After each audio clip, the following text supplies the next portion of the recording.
हाल में रिजल्ट्स आए थे और नतीजे के बाद अगर आप देख रहे हो तो फिर से गिरावट शुरू हो चुकी है और लास्ट टाइम भी कुछ ऐसा ही हुआ था। बात करेंगे वीडियो में रिजल्ट्स के बारे में और साथ ही साथ बड़े ब्रोकरेज हाउस ने यहाँ पर एक बड़ी कमेंट्री भी दी है इस कंपनी को लेकर, इस बैंक को लेकर। तो देखिए वीडियो को शुरू करें उससे पहले अगर आपने अभी तक चैनल को सब्सक्राइब नहीं किया है तो प्लीज़ अभी इसे सब्सक्राइब कर लीजिए, क्योंकि आगे भी बहुत सारे वीडियोस है जो आपको काफ़ी ज़्यादा हेल्प करेंगे।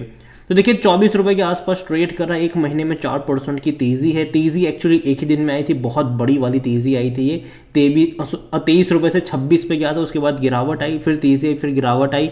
नतीजे आए थे, एक दिन की तेजी देखने को मिली थी, रिजल्ट्स के अगले ही दिन एक बड़ी रफ्तार आई थी, लेकिन वापस से गिरावट देखने को मिल गई। ये बिल्कुल वैसा ही था जब इनके मार्च क्वार्टर के भी रिजल्ट्स आए थे और तब हमें नतीजे के बाद अगले ही दिन 5% की तेजी देखने को मिली थी और अगले ही दिन उसी टाइम पर आईसीआईसीआई सिक्योरिटीज ने सेल कॉल दिया था, 20 रुपए का टारगेट दिया था और शेयर वापस से गिरना शुरू हो गया था। फिर से धीरे धीरे ऊपर चढ़ता गया और अभी रिजल्ट्स वाले दिन और उसके अगले दिन जो सैटरडे को इनके नंबर्स इनके जो रिजल्ट्स थे वो सैटरडे को आए थे और अगले ही दिन मंडे को 24 रुपए से 25 पे गया था। ये तेजी अच्छी थी, यहाँ पर 3-4% की तेजी थी। बाद में फिर से गिरावट यहाँ पर शुरू हो गई है और आज भी देखा जाए तो तेजी नहीं, जबकि आज स्मॉल कैप और मिड कैप में बढ़िया तेजी थी।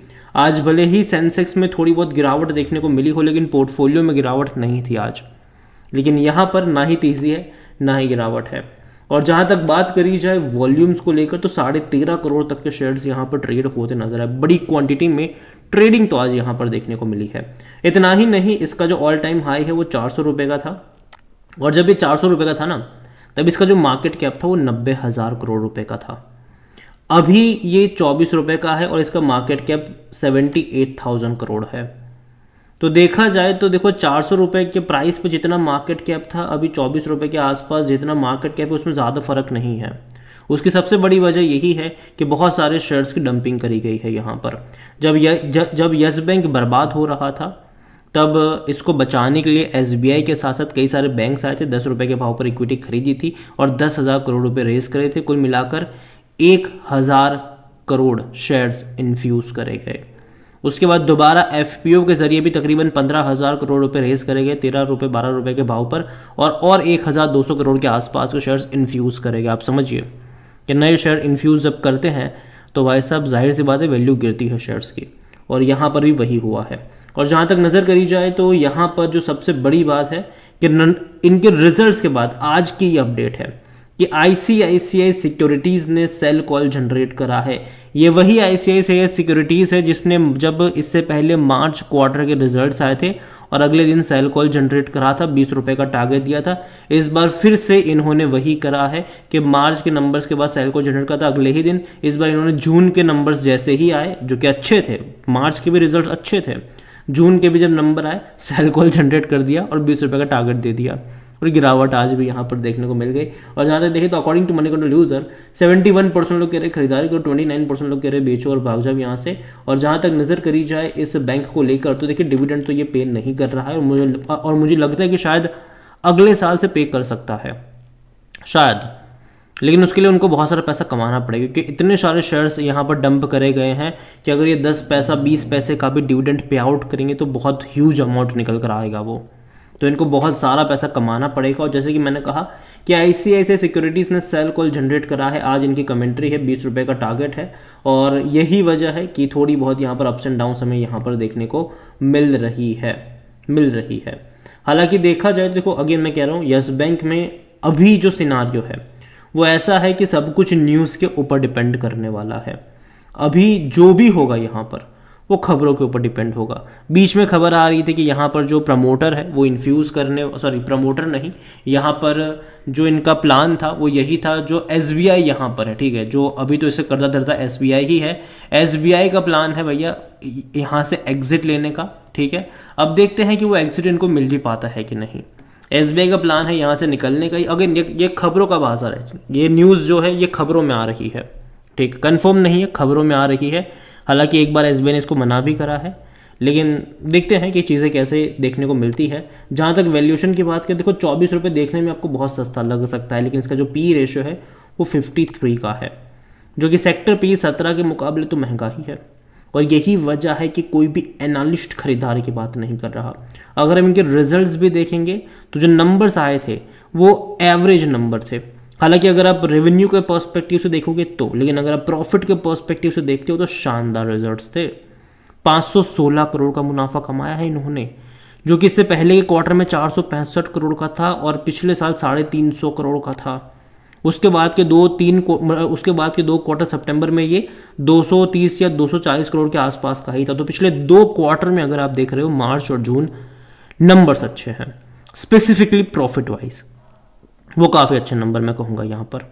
और अब मार्जिन में भी इंप्रूवमेंट आया है अगर आप मार्च से कंपेयर करोगे तो, क्योंकि मार्च में 9,099 करोड़ का इनका रेवेन्यू था, जो कि घटा है ये यहाँ पर, जो कि अच्छी बात तो नहीं है, लेकिन फिर भी प्रॉफिट बढ़ा है, जो कि इनके मार्जिन में इंप्रूवमेंट क्लियरली दिखाता है। और जहाँ तक शेयर होल्डिंग के बारे में देखें तो प्रमोटर तो यहाँ पर जो थे राणा कपूर एंड फैमिली, वो तो बेच बाज के निकल ली यहाँ से, ठीक है। म्यूचुअल फंड के पास 0.19% का स्टेक है, डोमेस्टिक इंस्टीट्यूशन के पास 38.12% है, एफआईएस के पास 27.07% है और रिटेल और अदर्स के मिलाकर 34.61% की होल्डिंग है, जिनमें से रिटेल इन्वेस्टर यहाँ पर 22.94% पर, जो अदर पार्टीज है वो 11.67% का स्टेक यहाँ पर लेकर बैठी हुई है। देखिए यहाँ पर जो हिस्सा बेचने को लेकर है, खबरें आ रही है बीच में, मतलब पिछले कुछ टाइम से, कि 51% का स्टेक बेच सकते हैं ये। तो अगेन मैं कह दूं एसबीआई के पास उतना स्टेक नहीं है, एलआईसी और एसबीआई दोनों का भी मिला दे तो भी उतना स्टेक नहीं बनता है। तो इन लोगों को क्या करना पड़ेगा भैया, सबसे इक्विटी लेनी पड़ेगी, सारे बैंकों से पैसा लेना पड़ेगा, बाद में एफआईएल से भी थोड़ा बहुत हिस्सा लेना पड़ेगा, और तब जाके 51% ये जोड़ पाएंगे और तब जाकर किसी को ये इतना हिस्सा दे पाएंगे, जो कि मेरे हिसाब से बहुत बड़ा चैलेंज होने वाला है। और मुझे लगता नहीं कि ये चीज़ें कंप्लीट भी होगी, ये चीज़ें मुझे नहीं लगता कि होने वाली है। मैं ये मान के चल रहा हूँ कि आने वाले कई महीनों तक, कई सालों तक यस बैंक जो है वो एसबीआई से ही जुड़ा रहेगा। अगेन ये मेरा ओपिनियन है, मैं ये नहीं कह रहा हूँ कि ऐसा ही होगा। जहाँ तक यस बैंक को लेकर देखें तो अगेन जो दिक्कतें थी वो धीरे धीरे अब सॉर्ट आउट होती नजर आ रही है, क्योंकि प्रॉफिट्स कमा रहे हैं ये, लेकिन वैल्यूएशन के हिसाब से देखा जाए तो अभी भी ये महंगा ज़रूर है। और मुझे लगता है कि जब ऐसी कमेंट्री आती है, इससे पहले भी जब मार्च क्वार्टर में जब इनके रिजल्ट्स अच्छे आए थे, अगले दिन 5% की तेज़ी आई थी, लेकिन उसी टाइम पर आईसीआईसीआई सिक्योरिटीज़ ने सेल कॉल जनरेट करा था और शेयर कहाँ पे था, 27 पे था और गिर कर आ गया था 22 पे। यहाँ पर इस बार भी कुछ ऐसा ही हुआ है, नतीजे अच्छे आए थे, ठीक है, तेज़ी आई थी, बाद में आज जाकर फिर से आईसीआईसीआई सिक्योरिटीज़ ने फिर से सेल कॉल जनरेट करा है और 20 रुपये का टारगेट दिया है यहाँ पर। तो कहीं ना कहीं वापस से थोड़ा बहुत करेक्शन पॉसिबल रहेगा, और जो लेवल मुझे अच्छा लगता है यहाँ पर, मुझे लगता है कि बाइंग इंटरेस्ट जनरेट हो सकता है, वो 20 और 21 रुपये का लेवल है, वहाँ पर आपकी नज़र होनी चाहिए। और अगेन मैं अभी भी मानता हूँ कि लंबे समय तक ये कंसोलिडेट करेगा, लेकिन तेज़ी दिखाएगा। साल में एक बार ऐसा मूव ज़रूर आता है कि ये एक ही झटके में 50-60% की तेज़ी दिखाता है। बस आपको वेट करना पड़ेगा, आपको पेशेंस यहाँ पर रखना पड़ेगा। वो कब आएगा ये मैं नहीं जानता हूँ। तो नज़र रखिए इस कंपनी के ऊपर, बैंक के ऊपर। ख़राब नहीं है, लेकिन वैल्यूएशन के हिसाब से थोड़ा सा महंगा ज़रूर है, और खबरों के लिहाज से ये ट्रेड कर रहा है अभी के टाइम पर। और ग्राफ अगर मैं देखूँ न्यूज़ के पर्सपेक्टिव से भी अगर मैं देखूँ तो कहीं ना कहीं थोड़े बहुत प्रॉफिट टेकिंग पॉसिबल रहेंगे यहाँ पर, और यही वजह है कि मैं थोड़ा सा वेट करना यहाँ पर ज़्यादा पसंद करूँगा। अगेन ये मेरा पर्सनल ओपिनियन है, कोई भी इन्वेस्टमेंट एडवाइस नहीं है ये। वीडियो को यहीं पे एंड करता हूँ, पसंद आया हो तो